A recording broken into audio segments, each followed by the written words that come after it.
రామ్మోహన్ గారు సార్ మీట్లో ఉన్నారు. నమస్తే చెప్పండి.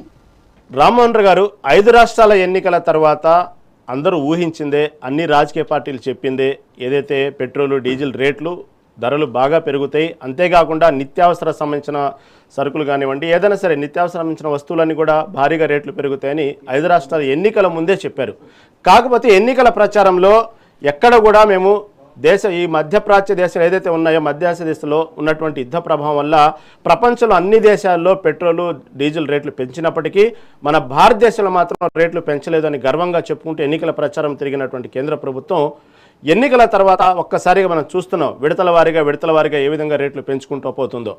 ఇది చివరకు ఎక్కడికి అసలు చూస్తే ఇంకా ఈ రోజుకి ఇదే ఆఖరి రేటు అనుకోవటానికి లేదు. రోజు రోజుకు రేటు ముంచుకొస్తుంది, రోజు రోజు రేటు పెరుగుతూ ఉంది. ఏం దీని పరిస్థితులు కాబట్టి?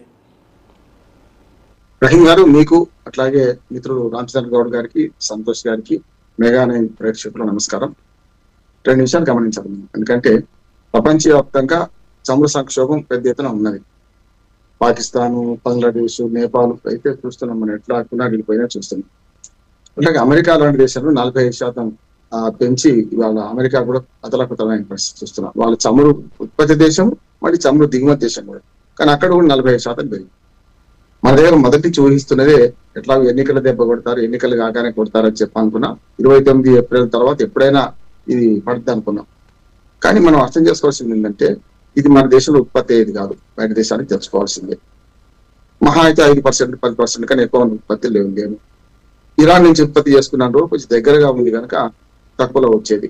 అట్లాగే రష్యా నుంచి ఉత్పత్తి చేసుకున్న దానిలో తక్కువకు వచ్చినా కూడా చుట్టూ తిరిగి రావాల్సి ఉంటుంది కనుక ఎక్కువ సమయము అట్లాగే ఖర్చు పట్టేది. ఇక్కడికి వచ్చే కల్లా రాష్ట్ర ప్రభుత్వం వ్యాటు అట్లాగే ఇవన్నీ కలుపుకుంటే తడిసి మోపడై కేంద్ర రాష్ట్ర ప్రభుత్వాలు ఒక రకంగా దోపిడీ చేస్తున్నాయి అంటారు. రాష్ట్ర ప్రభుత్వాల దోపిడీ కూడా ఎక్కువ అంటారు. ఎందుకంటే మొత్తం అసలు చమురు విషయంలో చూసుకుంటే 100 రూపాయలు ఉందనుకోండి, 40 రూపాయలు అసలు రేటు ఉంటే 60 రూపాయలు ట్యాక్సులు పడుతున్నాయి. 100 నేను ఉద్యోగానికి చెప్తున్నాను, ₹1 ఎక్కువ తక్కువ కావచ్చు, 103 రూపాయలు అయితే లెక్కలు ఉన్నాయి. ఇప్పుడు 115కి వచ్చింది, 116 దాకా వచ్చినాయి. మన తెలుగు రాష్ట్రాల్లో అన్నిటికంటే ఎక్కువన్నది. మొన్నటికి మొన్న మొదటి ₹3 పెంచినప్పుడు కూడా మిగతా రాష్ట్రాల్లో రహీం గారు మాక్సిమం 100కి చేరుకోలేదు, 100 లోపే ఉండదు మిగతా. మన రాష్ట్రంలో మాత్రం అప్పటికే 107 ఉండే, ఓసారి ₹3, ఓసారి రూపాయి, ఓసారి 70 పైసలు కలుపుకొని ఇప్పుడు 116 రూపాయలకు మన తెలుగు రాష్ట్రంలో అమ్ముతున్నారు. దీన్ని మనం అర్థం చేసుకోవాల్సిందంటే, అసలు పరిష్కారం వైపు పోకుండా ఒకరి మీద ఒకరు కాంగ్రెస్, బీజేపీ, ఇతర పక్షాలు ఆరోపించుకుంటూ ఒకరి మీద ఒకరు ఆరోపణ చేసుకుంటారు. అసలు నిజాలు ప్రజలు తెలుస్తూనే ఉంటాయి. నేను పరిష్కారం కూడా చెప్పే ప్రయత్నం చేస్తాను. మొట్టమొదటి సమస్య ఏమిటి? మనకు రేట్లు పెరుగుతున్నాయి. నేను మొదలు చెప్పాను, మన ఇద్దరే ఉన్నా, మీరు నేనే ఉన్నా. అందులో ఈ పెరుగుతాయంటే ఖచ్చితంగా 130 దాకా వద్దని ఆనాడే అన్నాను. మీరు ఆశయంగా ఉన్నా 130 దాకా ఎందుకు వద్దంటే, రోజుకు 1700 రూపాయలు మనకు కేంద్ర ప్రభుత్వం మీద మన పైసలు, మన పన్నుల డబ్బుల మీద పడుతున్నాయి. రోజుకు 1700 కోట్ల రూపాయలు ఈ చమురు కంపెనీలు భరించాల్సి వస్తుంది. అది ఎవరైనా మనమే కదా, తాగేవాడే కదా తాళ్ల పన్ను అని చెప్పి మనమే భరించాల్సింది కదా, అది ప్రజల మీద వేయడమా భరించడమా? 2 విమర్శలు ఉన్నాయి. నెంబర్ 1 ఏంటంటే, మన్మోహన్ సింగ్ గారు ప్రభుత్వంలో ఉన్నప్పుడు మరి అక్కడ $110 ఉన్నప్పుడు 110 అయింది. $110 ముడి చమురు ఒక్క బ్యారెల్ ఉన్నప్పుడు కేవలం ₹70, ₹75 లోపే అమ్మింది కదా, మరి ఇప్పుడు ఎందుకు అమ్మరు? తక్కువైనప్పుడు $60 వచ్చినప్పుడు అనే ప్రశ్న వచ్చింది. దాన్ని కూడా బీజేపీ వాళ్ళు సమాధానం చెప్పింది. జనరల్గా ఏంటంటే, అప్పుడేమో ₹110 ఉన్నప్పుడు ఆ ₹70 అమ్మితే మిగతా ₹30 అంటే మిగతా మనకు బ్యారెల్ 110 ఉన్నప్పుడు మిగతా డబ్బులు ఎవరు భరించారు? 4.5 లక్షల కోట్ల రూపాయలు మనం మన చమురు మీద మన భారత ప్రభుత్వం భరించింది.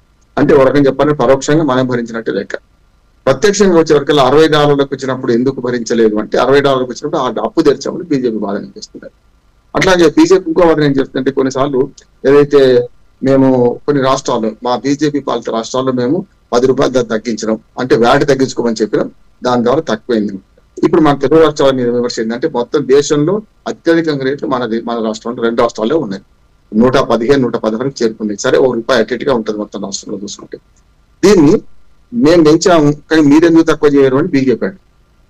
కాదు, మీరు పెంచేది మీది కదా, మేమేందుకు తక్కువ చేస్తామని రాష్ట్రాలు. అసలు రాష్ట్ర ప్రభుత్వాలకు ఆదాయంలో 3 ప్రధానంగా ఉన్నాయి. ఒకటేమో మన జిఎస్టీ, రెండోదేమో ఈ మద్యము, మూడోది మనకు ఈ చమురు, 4వది రిజిస్ట్రేషన్ ఆఫీసు. ఇట్లా జిఎస్టీ చర్చగా వస్తుంది.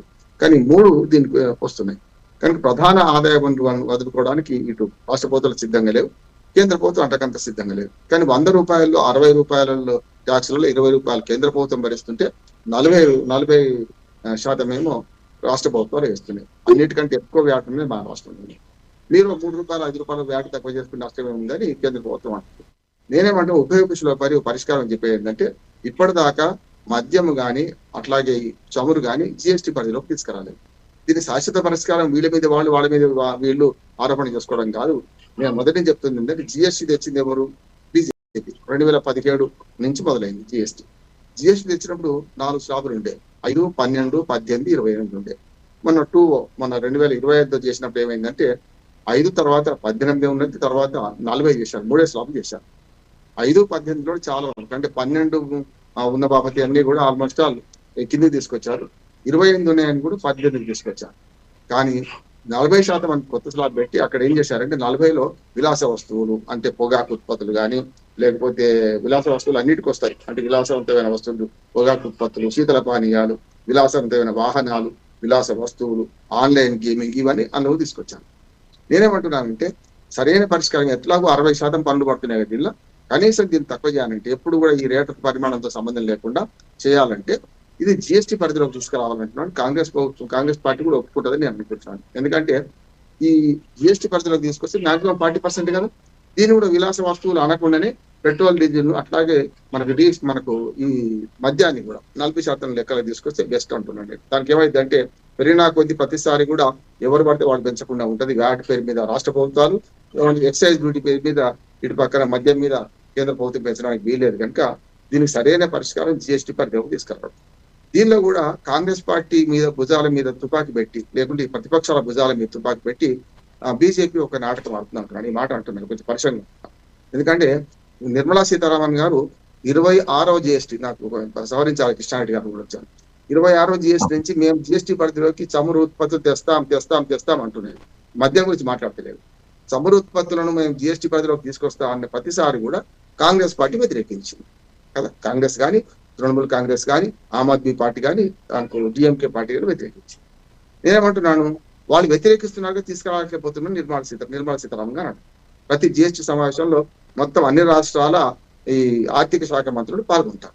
జిఎస్టీలో రూల్ ఏంది? 2/3 మెజార్టీతో దాన్ని ఆమోదించవచ్చు.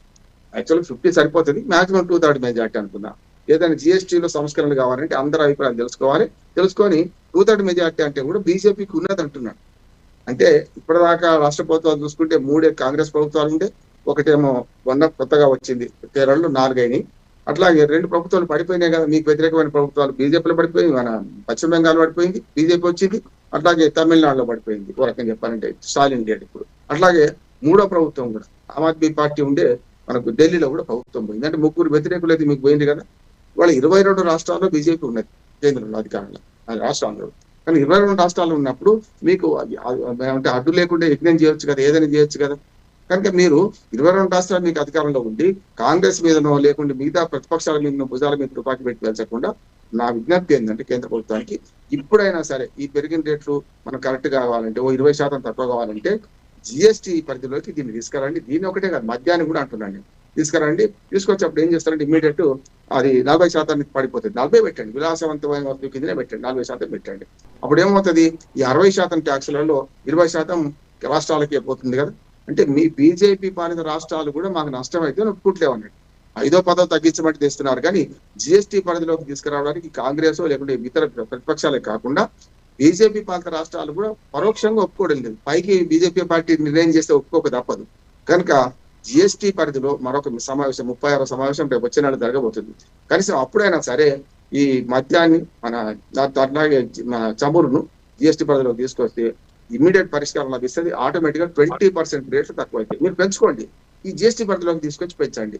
అప్పుడు గతంలో ఒక మాట చెప్పి ముగిస్తాను రహీం గారు. గతంలో మన్మోహన్ సింగ్ గారు ఉన్నప్పుడు లేకుంటే మొదట్లో జిఎస్టీ రాకముందు మీరు చూసుకుంటే బులియన్ మార్కెట్ లో బంగారం వెండి రేట్లు ఎట్లా పెట్టిండ్రు, అట్లాగే ఇక్కడ మన కోడిగుడ్ల రేట్ ఎట్లా పెడతారు. ప్రతిరోజు పెట్రోల్ బంక్ దగ్గర ఈనాటి పెట్రోల్ రేట్లు అని ఉండేది తెలుసు కదా. ఉదయానికన్నా 60 పైసలు పెరిగేది, తెల్లారికి 30 పైసలు తగ్గిపోయేది. అట్లా పెంచుకుంటూ 96 రూపాయలు ఉన్నది 105 రూపాయలకి అట్లా వచ్చింది కదా. ఎట్లా తక్కువేం కాలే. రూపాయలు రావడానికి ఓ 5-6 నెలలు టైం తీసుకున్నారు. పెరుగుడు తగ్గుడు మనకు తెలియకపోతున్నారు. రూపాయి పెరిగితే మనకి ఏం ఫరక పడదు కదా, 3-5 రూపాయలు వేస్తే పెరుగుతుంది. ఇప్పుడు ఒక రకంగా చెప్పాలంటే 107, 108 ఉన్నది 115కి వస్తే 7 రూపాయలు 8 రూపాయలు పెరిగింది కదా, దాంతో మనకు అసలు తెలుస్తున్నది. కనుక అప్పుడు ఎట్లయితే వాళ్ళు చేసిండ్రో ఇప్పుడు ఏం చేయొచ్చు అంటే రేట్లు పెరిగినా తగ్గినా ఇంత రేటు ఉన్నది, ఈ రేటుకు జిఎస్టీని మేము పరిధిలోకి తీసుకొస్తున్నాం, ఈ జిఎస్టీ రేటే ఉంటుంది అంటే మంచిది అంటున్నాను నేను. దానివల్ల రాష్ట్ర ప్రభుత్వం నష్టమే అవుతుండొచ్చు. కానీ 5-10 మీరు తగ్గించుకొని వీళ్ళు బేరం చేసుడు వాళ్ళు బేరం చేసుడు కంటే ఒక పటిష్టమైన పన్ను వ్యవస్థ ఉంటుంది, సింగిల్ ట్యాక్స్ విధానం ఉంటుంది. దాంతో రేపు ఎన్ని రేట్లు పెరిగినా